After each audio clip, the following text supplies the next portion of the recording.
This is Habenaria schimperiana, a fantastically robust and tall species, and a very complex and unique flower structure as well. They tend to like wetter areas in the grassland. Here in this particular spot, they're actually growing right next to the road in a ditch where water collects when it rains. We'll have a look at a second spot a little bit later on in the video, where they also grow in a natural seepage in grassland.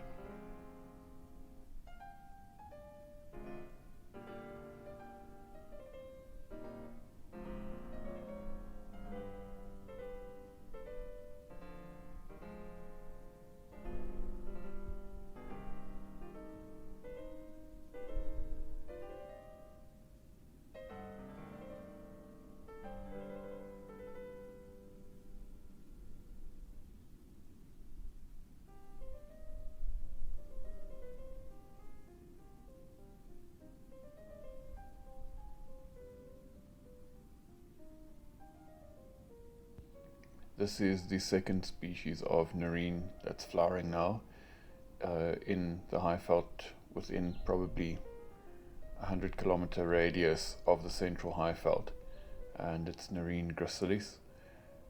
And it's also interesting that to me it smells like old socks, and they're pollinated by flies.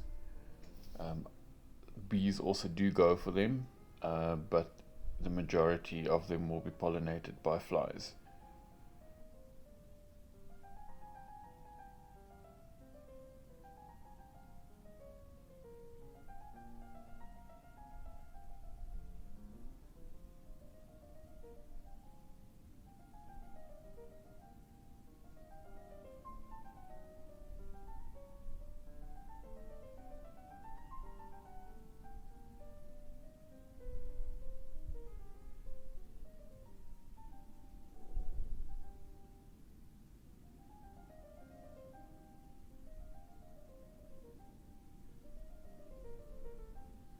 This is Aspidoglossum ovatifolium, or ovalifolium, first time find for me in the grassland, which makes it all the more spectacular and special.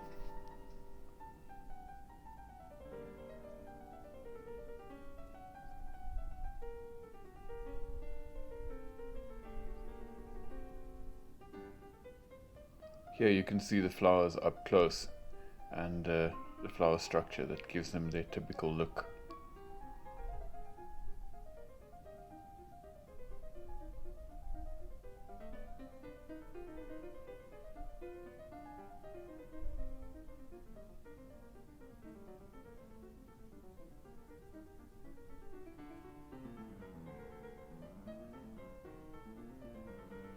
This is Colchicum burkei, previously in the it was named Androsymbium. So I think quite a few folks in the northern hemisphere, when they think of Colchicum, they don't quite envision this as a plant, and I think some people even rebel against the thought of this being called a Colchicum. But nevertheless, whatever name you prefer, this is a very cool find here on the Highveld.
and this is Trachypogon spicatus, one of the Highveld grasses, standing about 1.5 meters tall on average.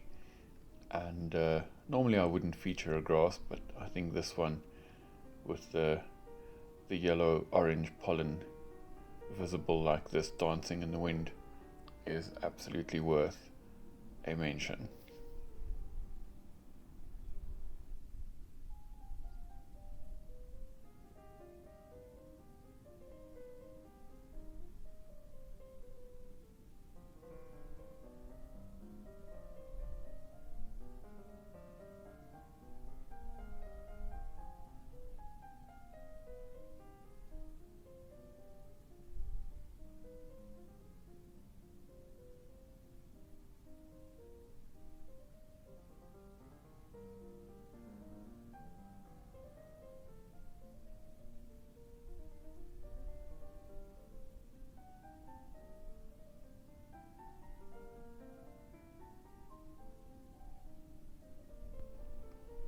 This is Macledium zayeri, a rather spiky yet very striking and beautiful plant species in the Highveld grassland.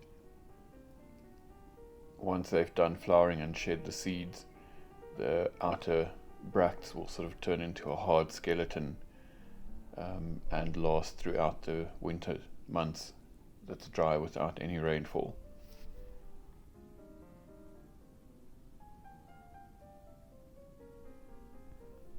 This is Habenaria epipactidea from a different spot this time.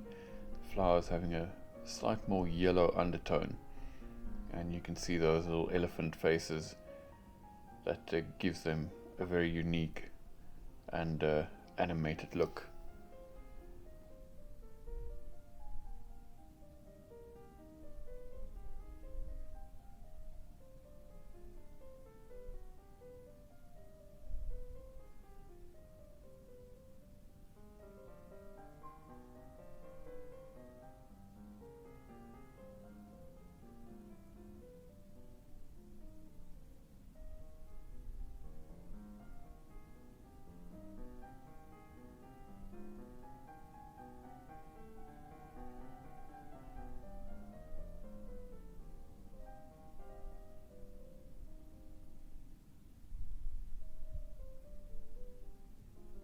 And one of my favorites, Habenaria clavata. Definitely one of the top 10 Habenarias on my list, with those arms that sort of stand up and reach up. Gives them a very unique look, and an absolutely beautiful plant.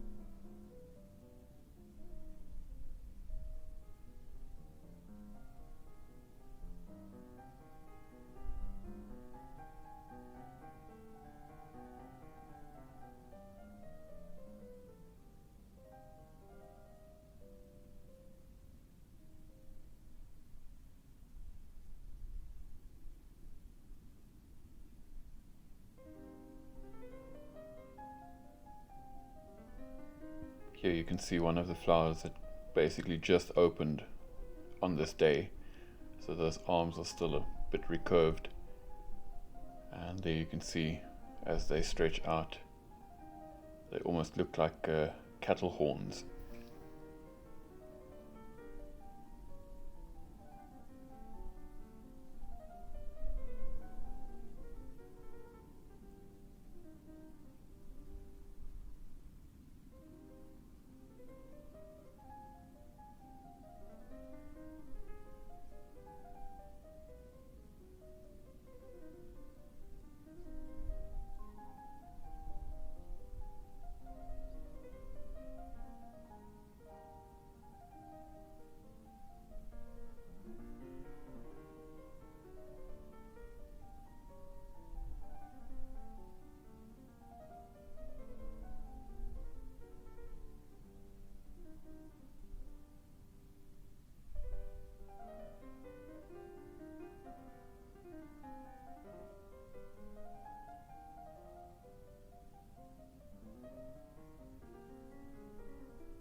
And this is Habenaria filicornis, growing in wet grassland. This one is one of the diminutive species in the genus. Not very bold or big flowers at all, but I suppose they do serve their purpose.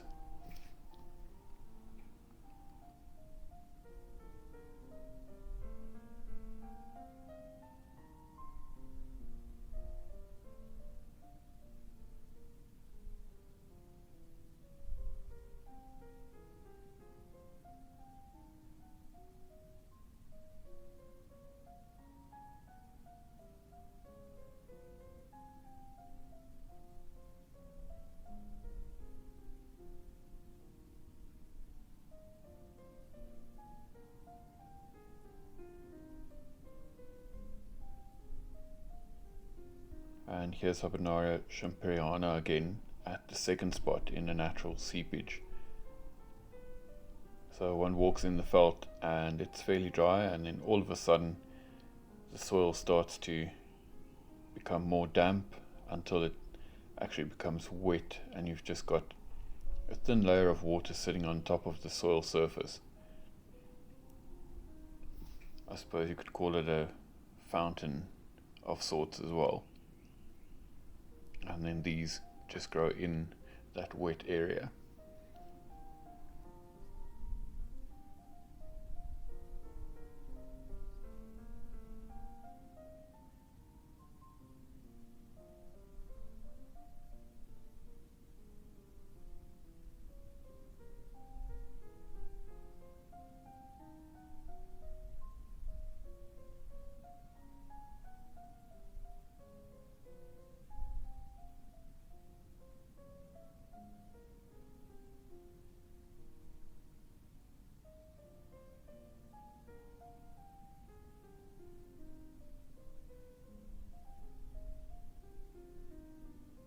And here in a patch of rather dry grassland is Crassula alba. Luckily it's a succulent, so it doesn't need a lot of water to be very happy. But here you can see those red stems and the red flowers really standing out in the drier grassland.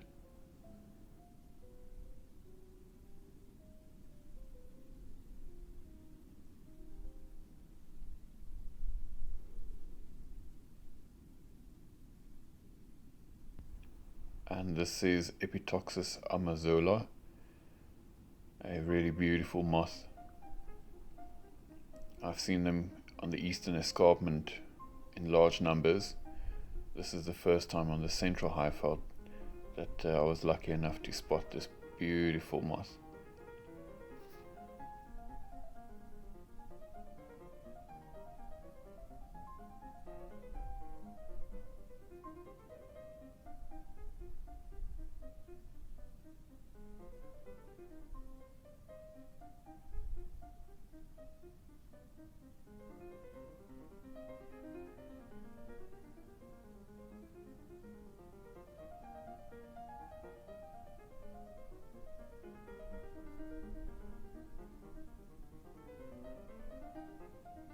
And here's another spot with Nerine gracilis.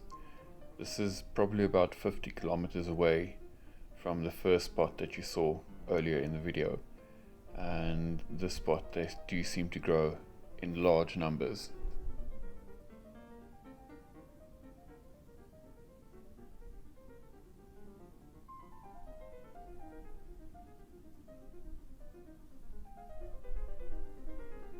And I'll leave you here with some footage of the Nerines and Aero, the trusty field companion, having some fun.